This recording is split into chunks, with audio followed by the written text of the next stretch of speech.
This week's Eldritch Lorecast, we have Joe Raso joining us to talk all about Fables 2, Pirates of the Ethereal Expanse, and just how good that cinematic trailer is. And we take a look at just how big you can get with the new Unearthed Arcana giants. All that and more now.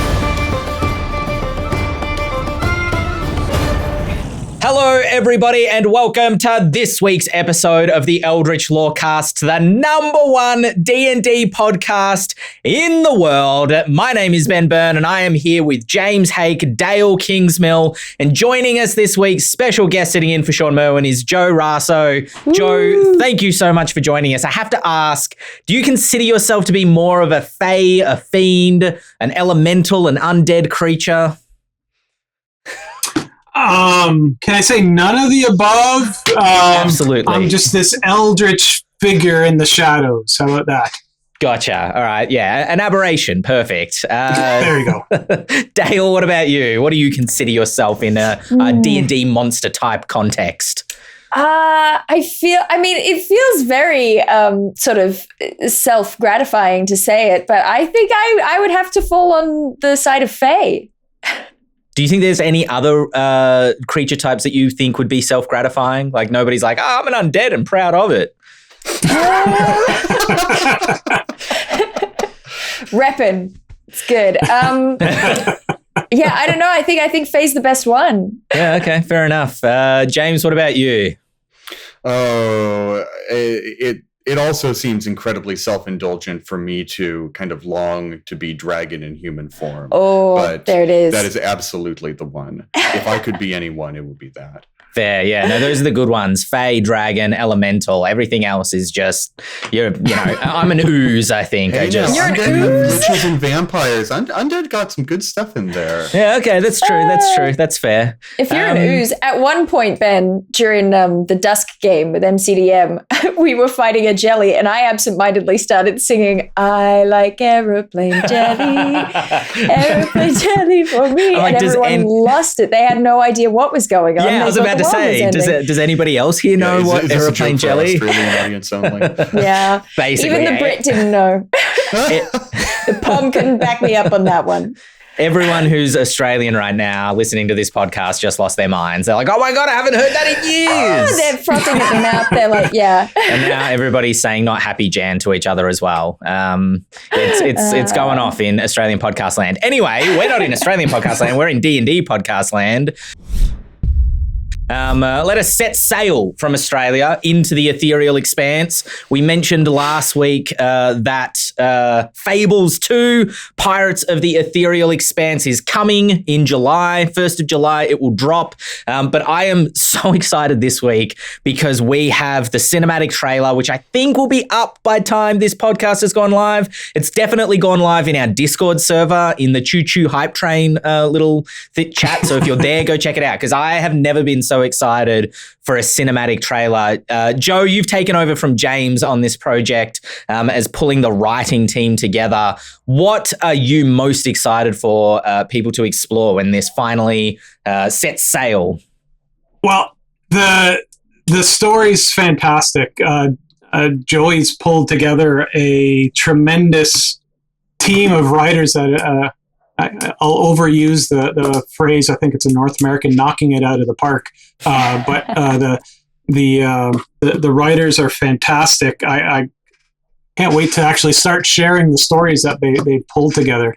And the art team is making some gorgeous stuff. Like once you see that trailer, it's pretty damn impressive. And that sort of imagery carries out through each of the volumes. So it's a really impressive feat. I'm just really coming along for the ride. All the hard work's been done, and I'm just oh yeah, there's a period missing there. All the hard stuff's been done. It's fantastic. Great time to come in. Perfect. Yeah, doing a ooze style, just sliding in at the last minute and then going like, that's right. You say that, Joe, but there's a lot of behind the scenes work that was left to do when I had to mosey on. And you've been killing it. You really have. Well, thank you. It's all those bugs, killing those bugs. The cinematic trailer is honestly fantastic, and in terms of talking about the artwork, setting a vibe and atmosphere. We had someone in the Discord say that they are nostalgic for this place, even though they have never been there, just from watching the trailer. It does have a That's real. so nice. The way that I described it was like pirate cyberpunk fantasy. There was like a real Twilight cyberpunk beauty to it. James, you've been working on the cinematic, or you've seen the cinematic trailer kind of as it's being put together. Are you excited for folks to see it? Oh, I'm thrilled. Yeah. This cinematic trailer is a real is it indulgent to say tour de force? It's an incredible work that our art director, Zoe Robinson, was in charge of coordinating with an animator, and basically pulled in a lot of art that you will see throughout this fable, and worked with an animator who just, now I'm going to start saying it, knocked it out of the park by taking otherwise still images and doing some of, I think, the best still image to limited animation conversion that I've seen in a long time. Really good. It tops even our first Fables trailer, which I thought was pretty great too. Yeah, there really are like setting. I've just, now that you've mentioned that, setting the bar in terms of setting atmosphere and tone, because the two trailers couldn't be more different from each other, but both of them do just the perfect job in terms of in the middle of the Fables 1 trailer, when they start talking about like when you stand in the court of the blood drinkers, talking about the Estoyan Empire, and there's that dun dun dun kind of like music drop. I just think about that constantly in terms of like, yeah, like things just got sinister. This feels really sinister. So yeah, links will be everywhere, show notes, and probably up over there or there. Speaking of the music, before we move on from it, I want to shout out one more time Cole McGinnis.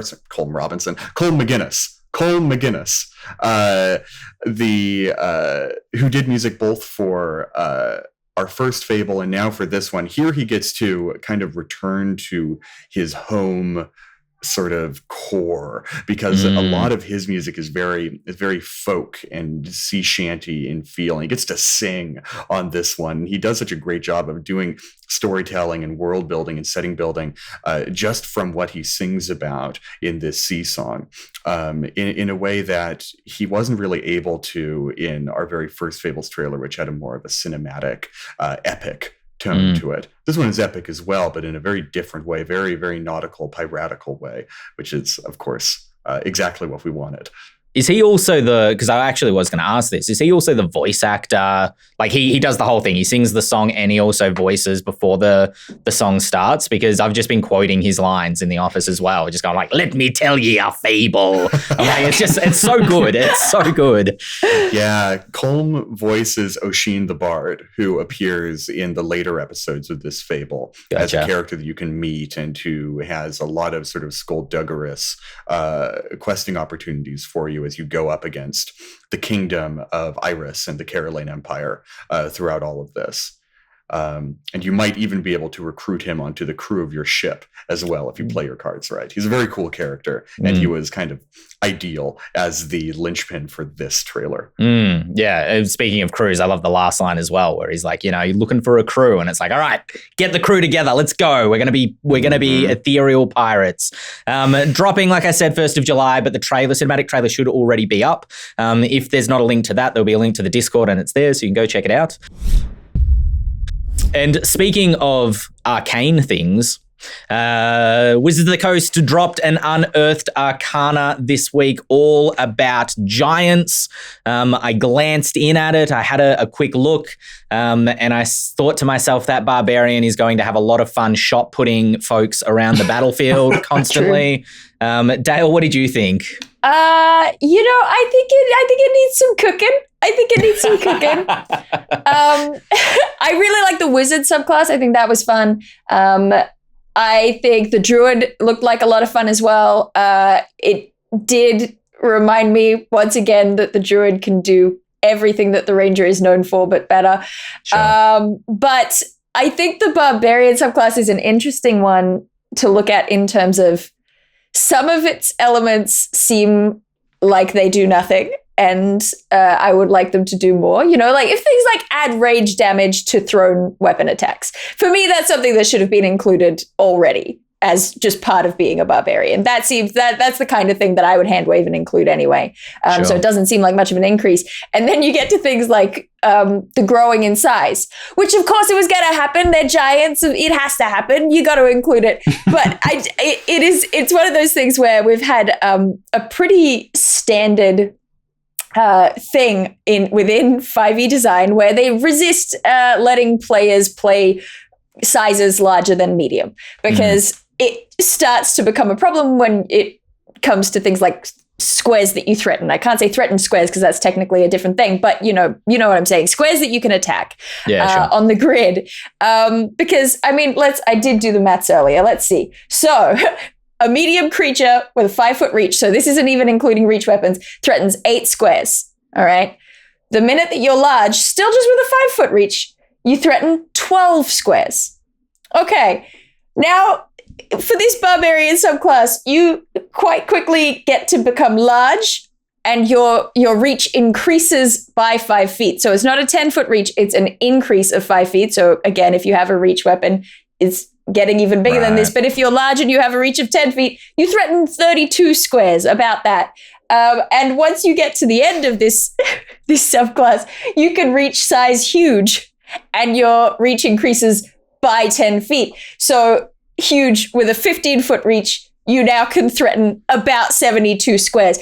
It's just one of those things where we've seen them avoid this kind of design for a really long time. Sure. And now you get to see why they've been avoiding it, because it becomes quite a lot quite quickly. I don't know if I'm even that against it. I think that you should definitely be able to get huge if you're a giant subclass barbarian. But it is one of those little things where you go, ooh, this is Unearthed Arcana. Now imagine casting Enlarge on that creature too, which increases another size category.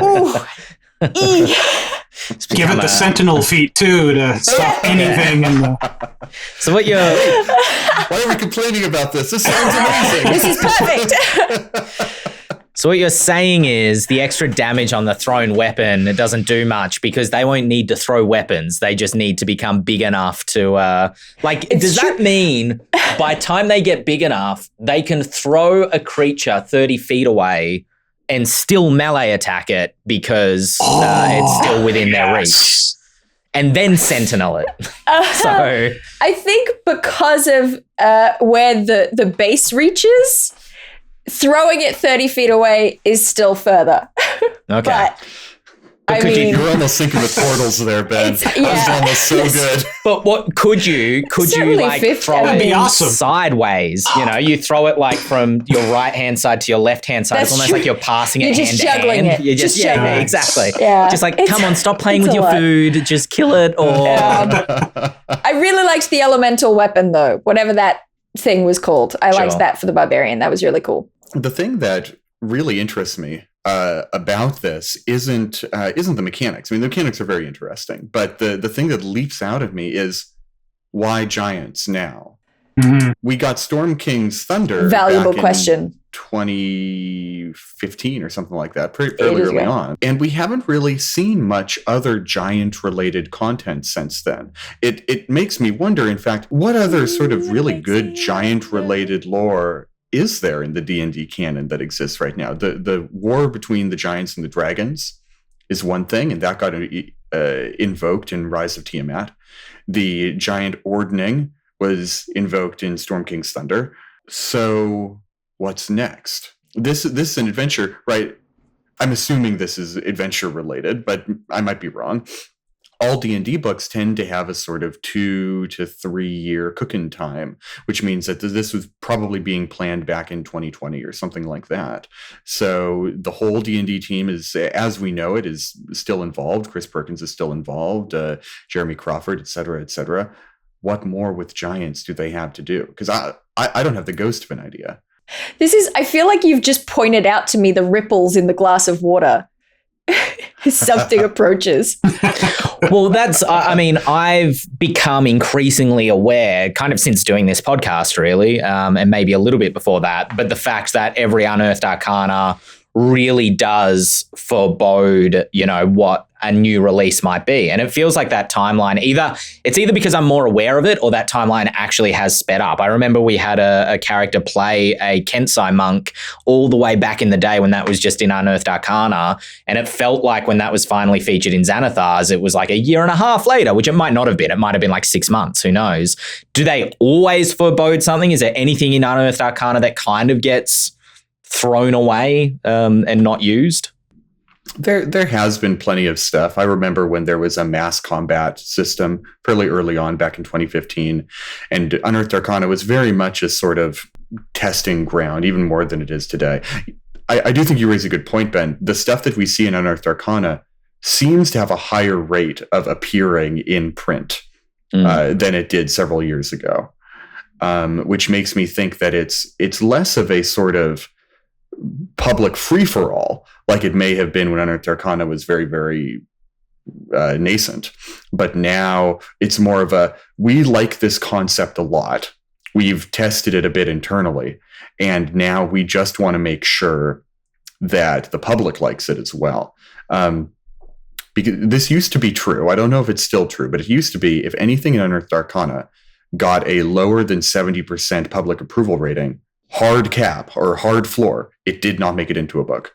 Right. Under 70% did not make it into a book. And I think, and this was publicly stated. Maybe they're just putting stuff that they have greater confidence in out in the Unearthed Arcana, testing grounds now. I poked at it a little bit today. The Giants part didn't really hit my brain as much as the elemental bit.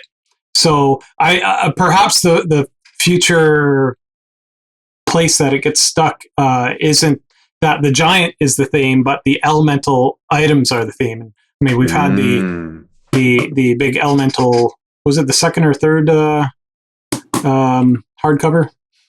So it's been quite a while since there's been that focus. I don't know if there's any campaign settings with an elemental feel where maybe divine magic isn't a thing, and the arcane problems have caused terror across a plane or something. I don't know. Just me spitballing there. It doesn't sound familiar, I'm sure. I don't know what you could be talking about. I don't know.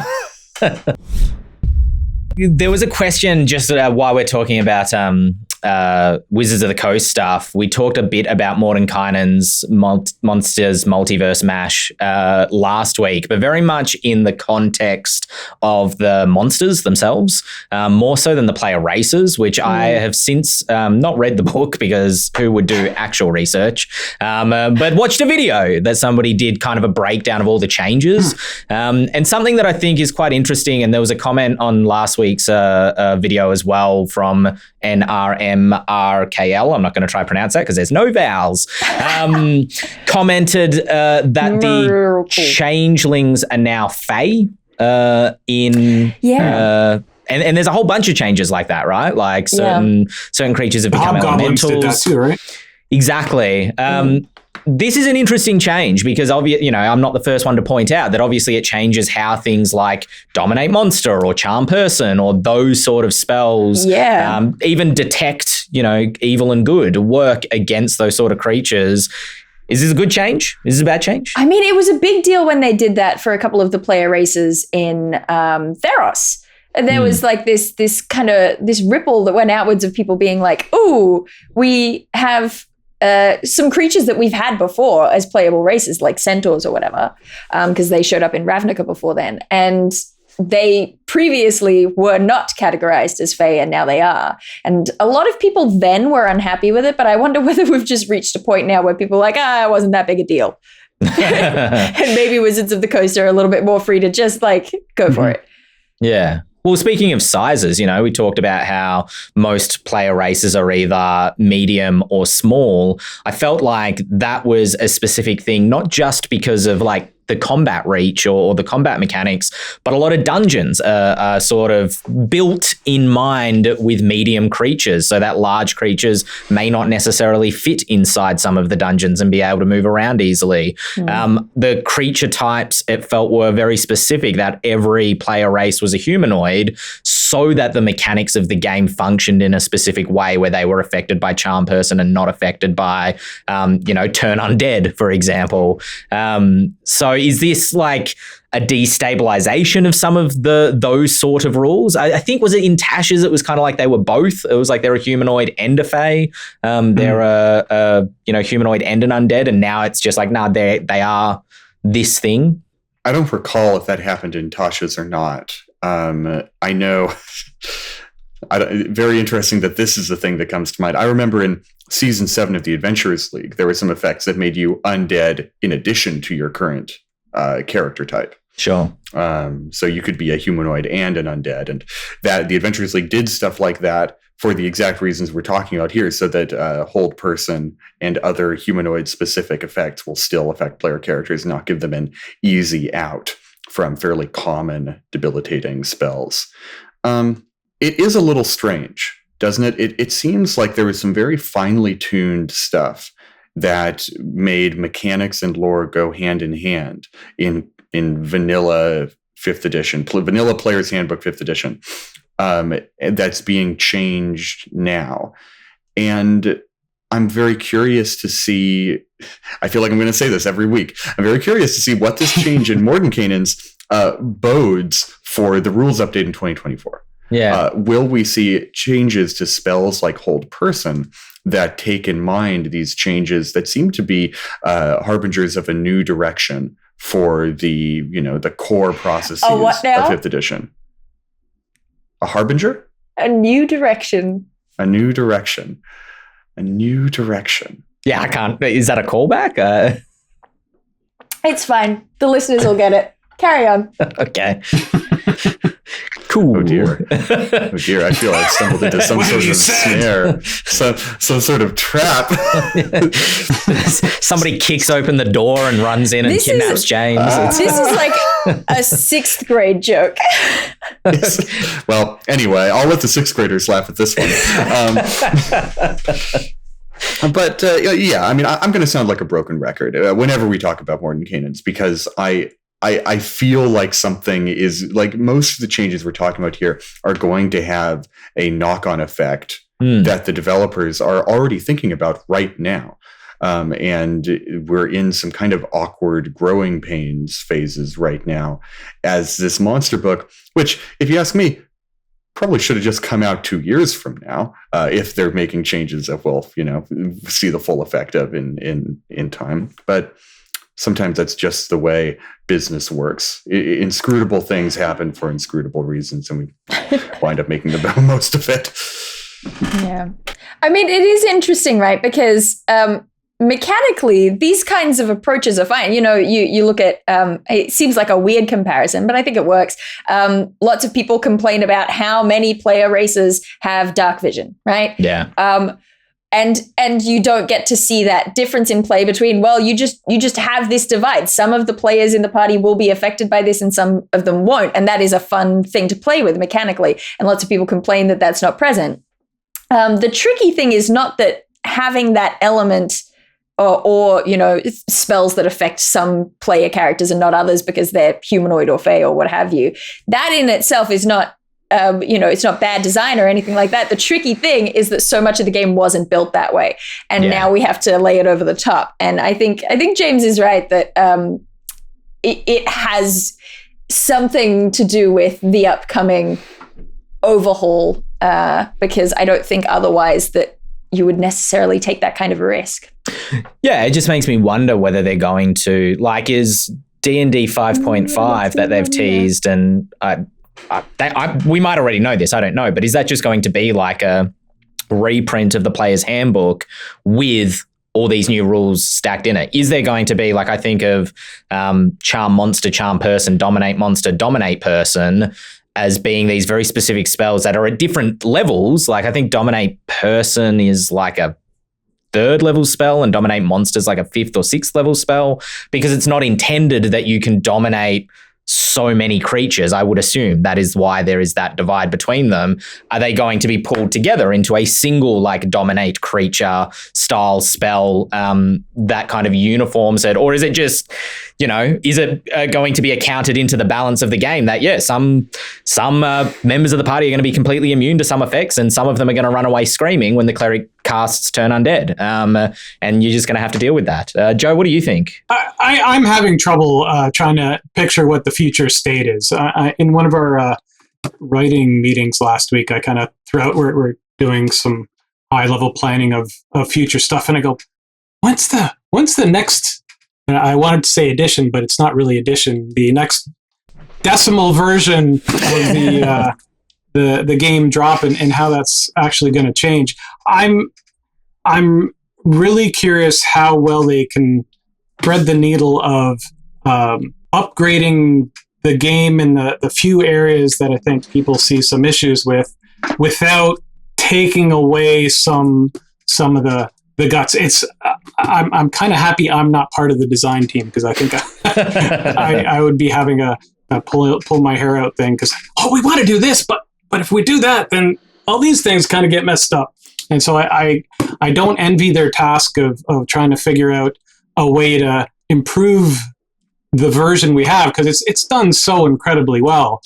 There are always things to improve on, but anything you touch, one group's going to be happy with it, and another group's going to be so angry that they touched their favorite thing that it's. I'm glad I'm not making those changes. They'll be loudly angry. Yes. Yeah, our rules. It's very funny because this is the exact same thing, the exact same sentiment we saw when D&D Next was being playtested. Yeah, right. I remember there was a Penny Arcade comic talking about, some sort of fictional Hasbro CEO saying, "All right, D&D audience, what is your favorite part about D&D?" And they get 8 million different answers. And often conflicting, completely in the wrong direction, unmarketable ideas. And they're just like, what can we do with this? So the designers of Wizards are in an unenviable position, in my opinion. It's a weird thing that I have become increasingly aware of since becoming a D&D YouTuber, is this concept that D&D YouTubers are sort of, savants or experts in D&D with hundreds of hours of play under their belt, and they know the game inside and out, and their word is, gospel in terms of how they've presented themselves. And I've become increasingly aware of I don't know that I disagree with that, or I just made a video that sort of says this, and now this person has made a video that says that, or these two people seem to be completely contradicting each other, which I think is part of the tapestry of the game and what makes the hobby and the community special, is the fact that you can have a million different views and different people get different things out of the game. But to your point, James, even among the voices in the community, there's often divide in terms of what is good about the game. Well, we all play the game for different reasons. Some of us love the exploration. Some of us just give me the hack and slash. I want to get into combat. And then, hey, there's a whole bunch of people that want to just get into the role play bit. So how do you satisfy all those different groups and even more different variances in terms of player preference? Joe, you just reminded me of a sort of second part of this question. I'm not sure if we read it aloud, but it was about the Monsters of the Multiverse version of this race becoming kind of the new norm for changelings in particular that kicked all this off, and how it kind of conflicts with what Eberron's lore about changelings is. I'm not enough of an Eberron buff to really dig into that, but it leads to a question of, are the only races that are going to be published for D&D going to be ones that can fit in 99% of all settings? Mordenkainen's Monsters of the Multiverse certainly seems to be taking an approach of creating the sort of multiversal version of all of these races. And any sort of setting-based differences kind of seem to be sanded away in the book, Mordenkainen's Monsters of the Multiverse. And I think this kind of leads to the clear-headed answer to this question, which is since D&D's inception, we have had setting-based variants on races published in the Player's Handbook. 1 million different kinds of elves for every different kind of setting. That's the popular one. But there's a bunch of different kinds of dwarves, and so a lot of settings give humans nationalities that give them some bonuses to this, that, and the other thing. And those versions that appear in their own setting certainly aren't any less valid because there's a more genericized version that appears in the Player's Handbook. I think that if you're playing in an Eberron game, and Eberron has lore that says one thing, and the Changeling in Monsters of the Multiverse says another thing, you're probably best off sticking with the version of the race that appears in the book that's specific to the setting you're playing in. The specific rule overpowers the general rule. Exactly. That old chestnut. The core of D&D, yes. Yeah. That's interesting. Are any other settings played in Adventurers League outside of Faerun or the Forgotten Realms? Because the reason I ask is because that's not a way that I had thought about it, and I think that's a very good way to think about it in terms of the book Monsters of the Multiverse is about those creatures, monsters, and player characters in a multiversal context, as you said, Jay. I'm just repeating you now, but rules wise, in Adventurers League, you would, in theory, have to use the multiverse version. We talked about this a little bit last week. Is there any Adventurers League events that are ever set up within Eberron that might, or not? Yeah. If I remember right, well, what a week to have Sean away. If I remember right, Sean Warren was involved in Eberron Oracle of War, which was a full Eberron Adventurers League campaign that I think is wrapping up right about now. It's been going on for the past couple of years. Yeah, right. Other than its name and its general concept, I don't know too much about it. Yeah, Eberron has its own whole scheme of stuff that you can do. They're the dragon marked houses. There's a whole layer of additional bits that can be thrown on top of your standard character. I think what you said, James, is the way I picture future campaign settings to do. They'll take the generic Warden Kanan's race or class or monster, and they'll put a flavor spin on it for the local setting. All the dwarves in our region here are farm yaks and spin their yak wool into incredible tapestries that they sing songs to and roll over the realm. So I'm sure it'll be a similar mechanic. Or even something like in this setting, all of the dwarves are elementals. Sure. And they all have elemental subtypings because they're born from the stone, and some stone is hot and some stone something like that. What was I going to say? I just lost a thread. A thread of yak wool that could have been a wondrous tapestry. In some ways, I find it helpful. I mean, this might be just me and a bunch of other nerds. This is a nerdy podcast. Join me, it is. nerds. You're among friends. I find it helpful to think about it kind of like Marvel's, the comic book version of multiverses, right? Like you've got your genericized setting that is just like, I defy the idea that, the core, player's handbook and stuff is devoid of setting, right? It clearly has setting stuff attached to it. You can never remove that. That's just an incidental thing that will always happen. So that's your Earth 616. And then you get your offshoots, and some of them will be really popular, so they'll get a lot of content, like your ultimate universe, you just gotta move with it, go with it. It's fine. Everything's fine. And everything comes back to the Earth 616 because that's the core of the thing. But, you're going to have all these other popular things that also work and have their own rules, and people will accept it, and it's fine. Your comparison here, Dael, is really interesting, comparing, the ultimate version of Marvel to the Earth 616 version of Marvel. And especially when you say that the Player's Handbook is not setting neutral. The Player's Handbook is absolutely biased in favor of a setting in terms of its lore, and that's Faerun. And it doesn't say it very explicitly a lot of the time because it kind of tries to trick us with quotes from Dragonlance and Eberron and other things kind of, slipped in there. But it's a very Faerun-centric book. And I actually think that Monsters of the Multiverse is an attempt to create a more genericized version without that sort of Faerun connection that the Player's Handbook treats as the default. The multiverse of D&D is being centered as the default of D&D. and Faerun is kind of being returned back to its proper place as just one D&D setting of many, rather than a sort area. A forgotten realm, if you will. Or a Which, very by the way, remembered also, realm. I think that's why it's important. It's not just because I'm a Marvel fan, but that's why I specifically went Marvel rather than DC, because DC, of course, you have Earth Prime.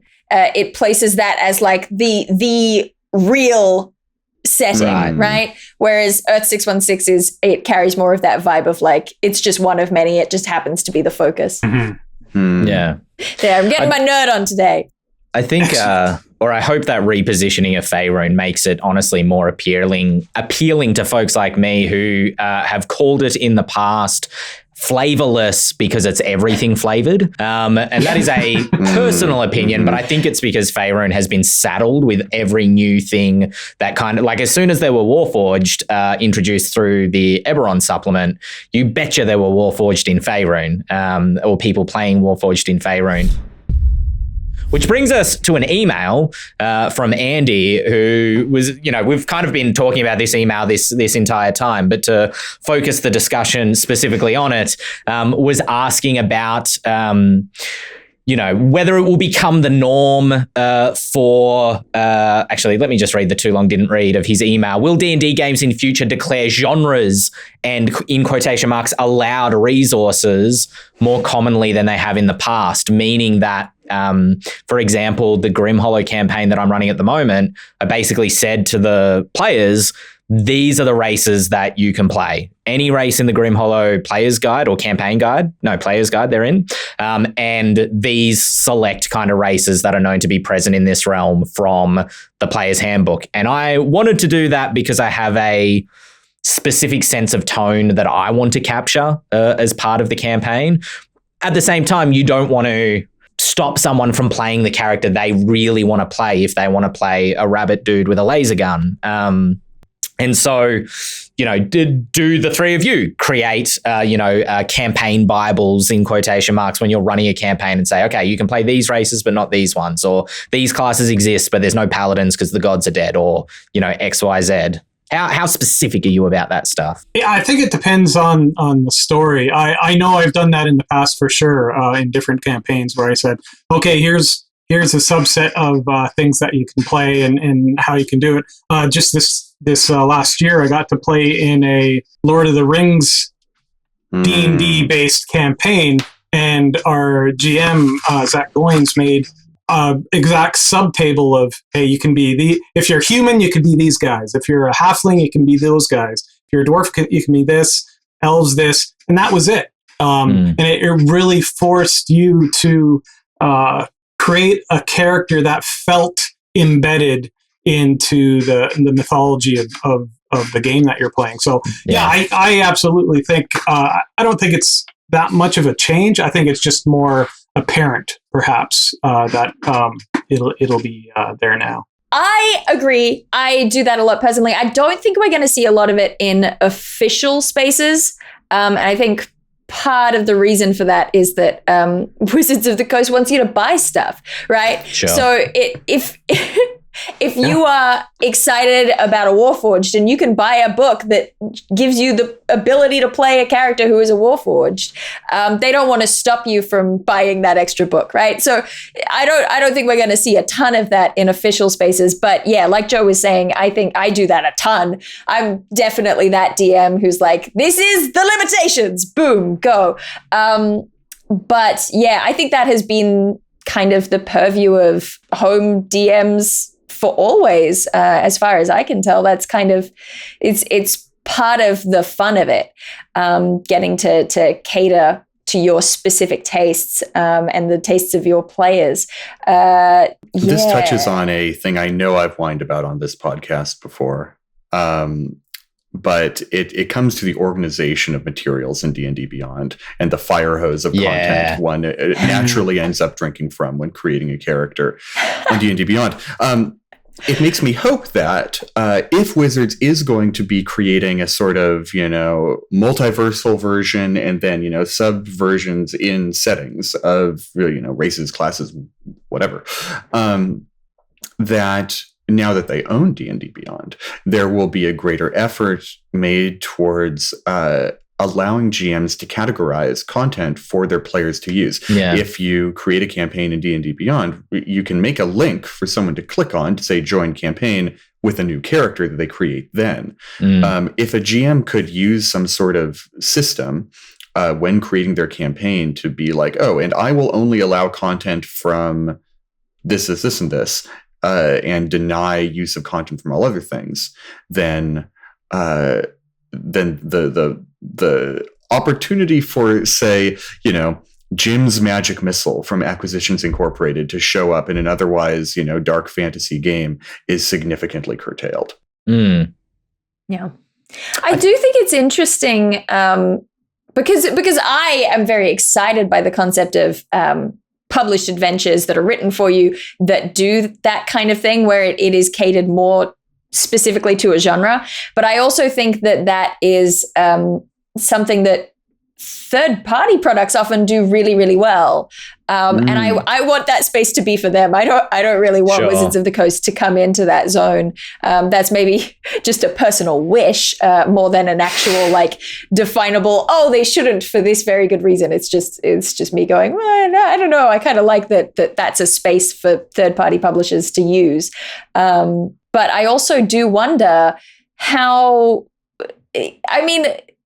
if you start giving people settings and adventures that cater that list for them, I don't think you're narrowing your audience a lot, right? Because you are very rarely going to match your set of limitations to the limitations that a DM or a table of players want. Yeah, true. I think that there's a lot of anxiety with GMs because a lot of the advice that floats around out there, and this is kind of goes to what I was saying before in terms of the experts of YouTube having clashing opinions, in terms of, wanting to be open. Yes, your players. Yes, and your players. Or, allow the infinite possibilities of how this game is played to bleed into the campaign that you're running so it's fun for everybody at the table. And I think that creates a sense of anxiety in people who are just GMing for their home group in terms of am I a bad GM if I say no about things? I actually think that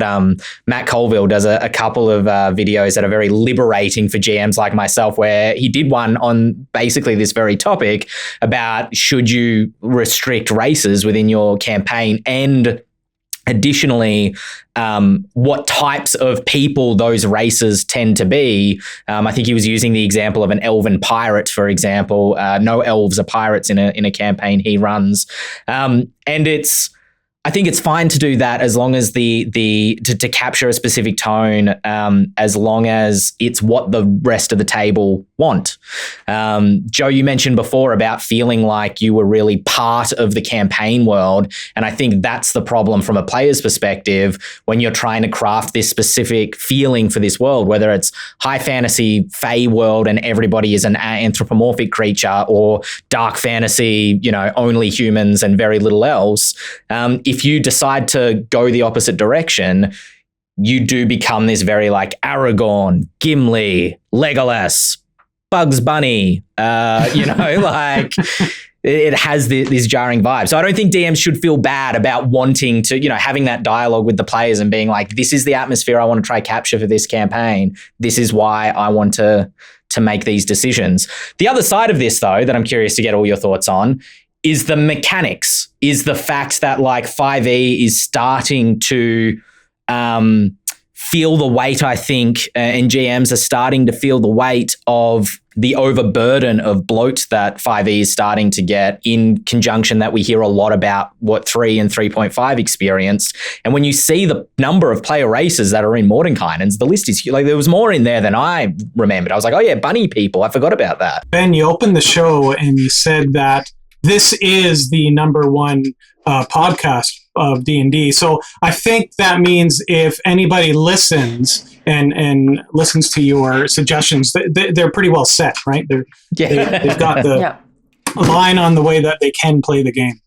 I think a lot of this discussion is not resolved, but maybe not as large of a problem if you have what's become very common in recent games is that session zero, where you sit down with your players and say, this is the type of game that I'm trying to play, and you talk through with the players what it is that they're looking for, and hopefully somewhere you can come to a happy medium of this is the game together that we're gonna play and put, and so that you don't get Elmer Fudd hopping around with some Aragorn character telling him what to do. That session zero goes a long way to help resolve some of those things. It always comes back to the discussion. You gotta communicate. You know, it's Colville in at least one of those videos that Ben was talking about. He specifically says,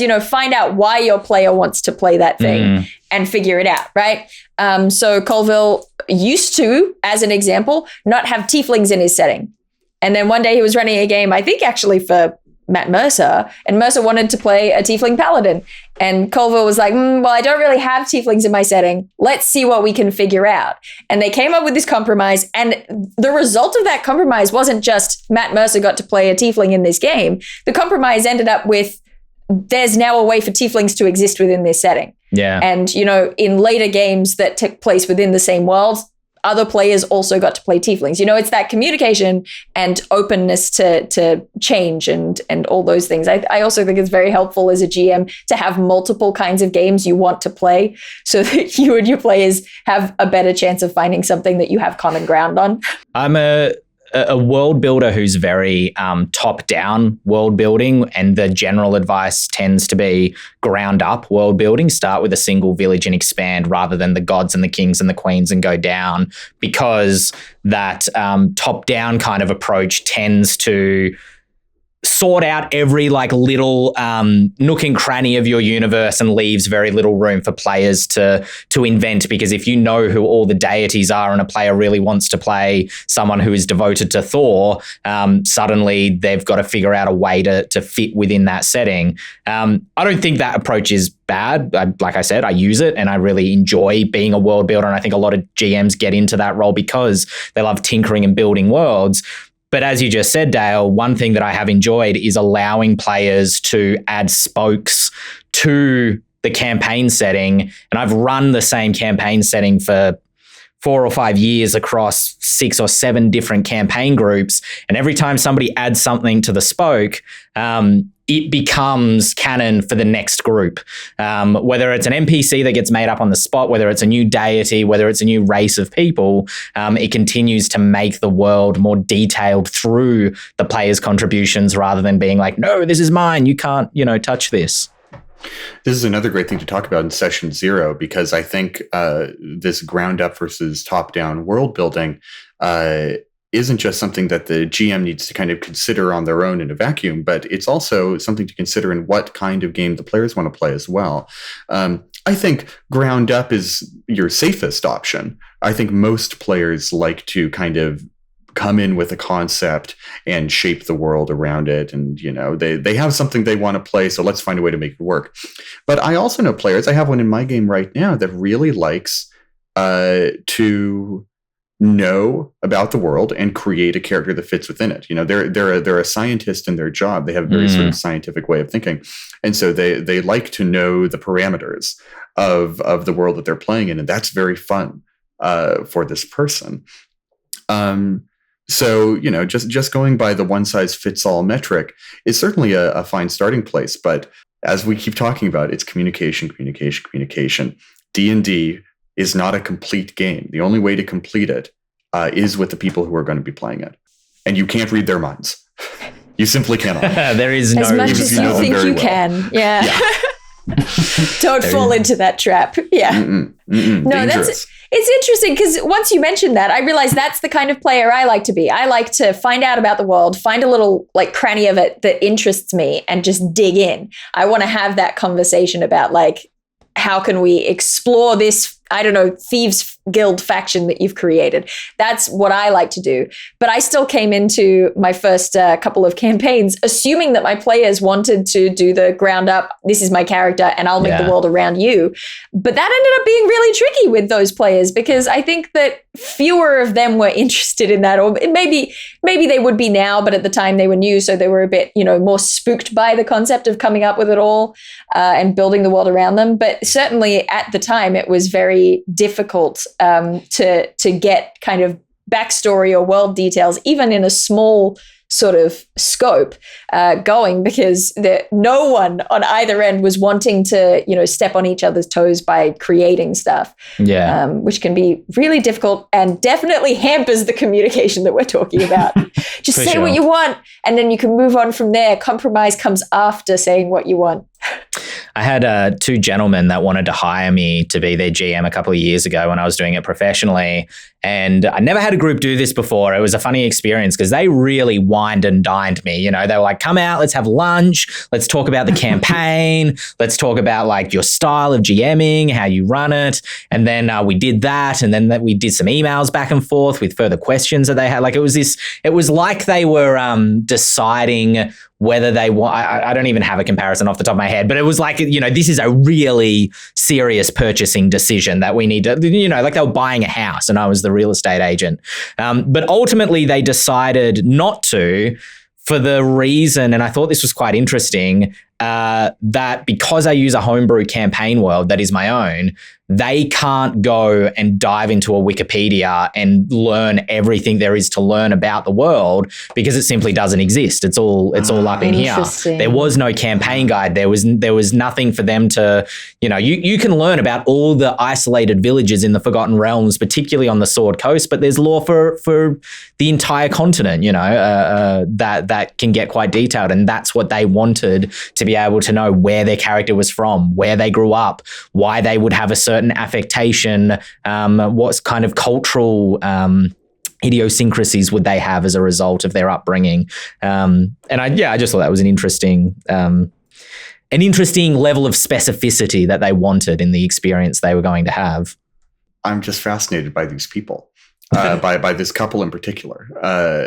Not because what they wanted is unusual, but because you've created such a vivid image of them in my mind. I'm just like, I want to know who are they playing D&D with now? Where are they playing D&D? What setting are they using? What are their characters? Did they just want all that information so they could craft the world's best backstory? Yes. Or do they want their characters to be like sort of lore masters in that way? Oh, I'm so curious. You created two people who I'll never know in my mind. And I just have to live with that. It's also interesting to me because I firmly believe, I don't know whether it's true, but I firmly believe that the only way to play in the perfect game for you is to run it. I don't think you will ever find a GM who can run the game that you want to be in, so you end up having to be that GM. So it's interesting to hear about the kind of people who it's like, I bet one of them is going to end up running this game. Yeah, you're probably right. That's where I put my money. You're probably right. But a lot of people, I think for them specifically, to add more fidelity to my description of them, it was that they wanted to have the experience rather than craft the experience, if that makes sense. I think that's why a lot of people get entrenched in wanting to be a player. I have oft wondered about them nowadays as well, James, and like track them down. Get them on this show. We need an interview. Whether they like what the other players are, who the other players are at their table as well, because it was just the two of them at the time. This is probably why they wined and dined you so hard as well. They were like, they really got to find the perfect GM. They showed up at like public tables that we were running and were like, we want to be on your table because we want to get an experience of like what it is that you are, just a snapshot of your style, which was interesting. This is a really short tangent, but this discussion made me think of it when you talk about people who want to show up for the experience. And it is a common saying among GM advice to not railroad your players. And I don't disagree with that. But I think a lot of people I do a bit. Wow, full body reaction to that one. We were all like, get on the train, choo-choo. But I think a lot of people get a little bit overzealous when it comes to published campaigns about what is a railroad and what isn't. Yes. When Hoard of the Dragon Queen, now repackaged as Tyranny of Dragons as an anthology, came out, there was a lot of bad press for that adventure because it was a very linear adventure. And I think it's had a critical reevaluation lately. Hoard of the Dragon Queen is a pretty damn good adventure. It has a bit of mechanical quibbles because it was being made while 5e was being made. But even though there's not a lot of room for deviation from the linear course of the adventure, it doesn't mean it's a railroad because, your player's actions are still not scripted. It's purely a matter of, again, what fits the play style of the group. Do the player characters want to have an adventure that has a fairly clear story that they should embody and follow, or do they want a more open world adventure? And those two things are equally good. And a linear adventure is not a railroad. Anyway, that's my soapbox that you triggered my trap card on. Well, my full body reaction was in honesty in agreement with you because like that advice of like don't railroad the players, I think is it's a bludgeon that GMs hit themselves over the head with. And we talked about it in our very first episode, which is called Rivers and Pools, because James, you talked about that design ideology of creating open spaces to explore and then rivers that flow through to the next space. I've been calling it the open road philosophy, which is the idea that the adventure has a goal for the players to seek, and they might find the end of the goal that they want to have, the ending, if you will, one of 29 endings in Fallout New Vegas or whatever. But they can bounce around and make the choices, and their ending will always be unique to them as a player group because their choices are going to be more specific than what is possible in a video game. But it still had, like, this campaign is about a civil war between these two factions. You're going to have to choose a side, or you're going to have to run or whatever it is, but that this story is going to evolve kind of with or without you because it's a living world, but you get to decide how you're going to influence the story and what the end result of the story is because, you are the main characters. You are the ones that the story will bend around. I was going to ask Joe and James, because we've been talking so much just now about the idea of like, how do you make this stuff fit between the compromise of the players and the GM? But like, how do you reach that kind of compromise when you're organizing a writing team for an adventure or series of adventures? Well, Joe, you've been doing that lately. Yeah, I find if you put on a wall picture of a donkey and you put blindfolders on and then you start throwing dart. I guess that I'm mixing games together there. For me, because I'm actually starting to work on Fables 3, which will be out in January of next year. It's pretty exciting. The approach that I took is I created a 1,000-foot high level story. There's 6 parts. In these 6 parts, something will happen. It should start here and it should end here. What happens in the middle? You as the writer, come and tell me the exciting, how you follow that path there. And by doing that, I can sort of shepherd the story to get from A at the beginning to Z at the end of episode 6. The thing recently, I did a freelance job earlier in the year where I had to write a urban adventure. And that for me was utter terror because it's not like a dungeon where you can put little walls and funnel your characters through certain areas and really cut down on the options that they can go through. It was, you have to give the illusion of choice to your players, with their choices falling forward to an outcome that you hope they'll get to. How they get to it could vary, but you want to get to the big bad evil guy at the end and have some sort of confrontation. How they confront them, and maybe they have allies, maybe they don't. Depends on the choices that people make. But what was your question? You answered it. It was about wrestling writers to have the same sort of tone and genre and, yes. Yes, I flow ramble along that river. I think you're on the hook too, James. What was your thoughts? Oh no! Now I have to reveal I don't know anything, and I'm making it up as I go along. When it comes to organizing a team of writers, perhaps unsurprisingly, communication is a major part of it. Just like your writers on a RPG project are co-creators, so too are a DM and their players in a D&D campaign. The organization just needs to be tighter when you're doing a thing with writers. Like one thing that happens on Fables, and Joe will be aware of this as he's planning it right now, is we have all of the writers outline what they're working on based on some guidelines that we've set up at the beginning. And then we have a segment where we get all the writers in one room virtually, and they talk to each other about their outline. They'll just tell them what's in their outline.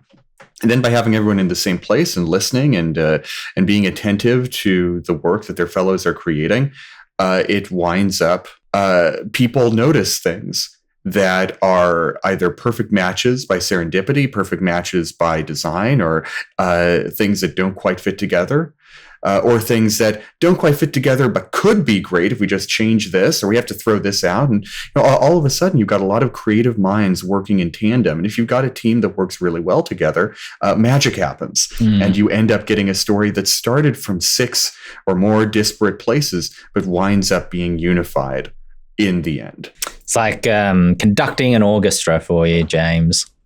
Yes, except you don't have sheet music. Well, they bring their own sheet music and It's a jazz orchestra.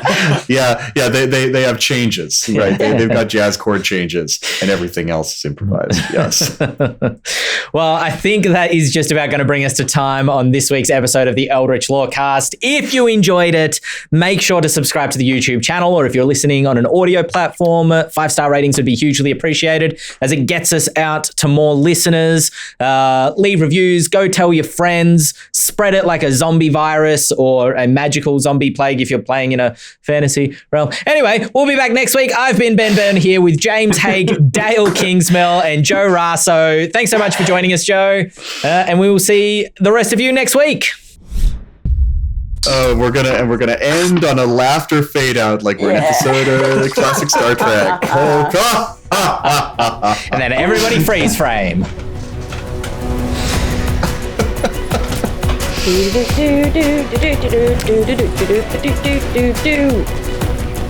Yes.